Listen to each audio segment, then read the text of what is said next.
And there you have it. There's your wheel hub bearing assembly.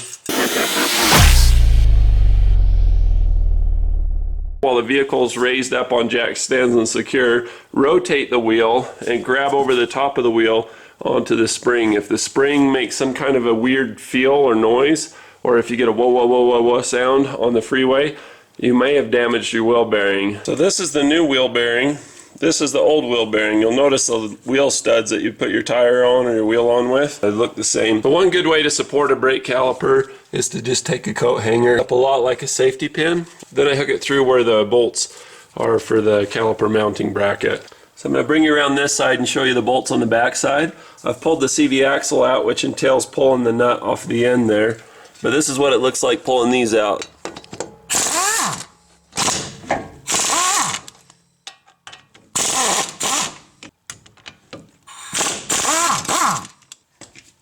So you've got 4 bolts. What you can do is tighten these bolts back in a little bit and use them to drive it out using a hammer and an appropriate socket. Appropriate means impact in this case. So you put the socket on there. Let's see if we can do it with the camera on scene. So you just go around each of these, go one side and then the other side. Go back one more time.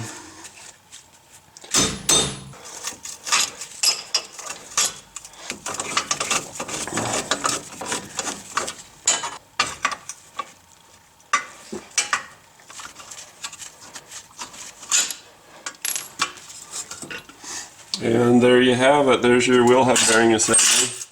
I'm going to lay this out in a very specific way so that I can line the other one up the same. I've got the new bearing. I've lined it up with the splash guard for the brake rotor.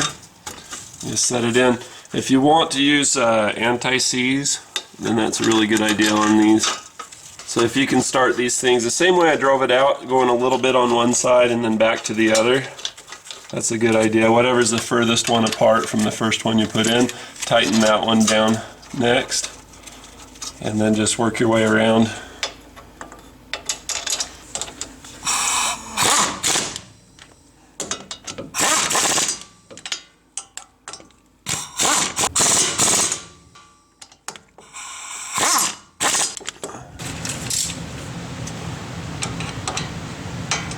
Go back with the torque wrench and just torque them.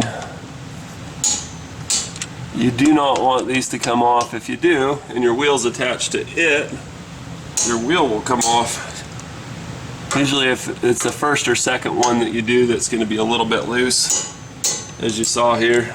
Go ahead and put some anti-seize on the inside of this as well, and then stick your CV axle in.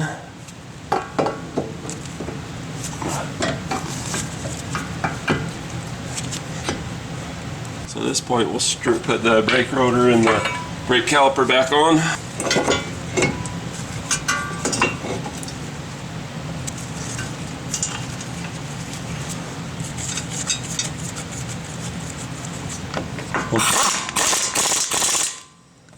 Tighten on our caliper bolts. Whenever doing a sealed hub bearing like this, always make sure to use a torque wrench to get it torqued down. This one I'm torquing to 83 foot-pounds. 83 foot-pounds seems like a really arbitrary random number, like 42 being the answer to the universe or 27 being Weird Al's favorite number. Most pre-torque on these things is about 83 foot-pounds, so it's a good place to start. In this case, you back it off 180 degrees or a half turn and then torque it to about 200 foot-pounds. Go ahead and hold on the brake, hon. Just tighten it until your torque wrench clicks, and that way you don't crush the new bearing just like the old one got crushed by hitting the curb. My reference for the torques on this was the SKF torque guide. This is a 2014 PDF file. I'll leave a link, like I say, in the description below. If you'd like to see some other videos that I have about wheel bearings or hub bearings being stuck or difficult or different applications, besides just bolt on, you can check this video out here. Be sure to subscribe here. Subscribing doesn't mean anything anymore unless you click the little bell next to it, so be sure to do that too, and it'll notify you when I post new videos. Thanks for watching. Cheers.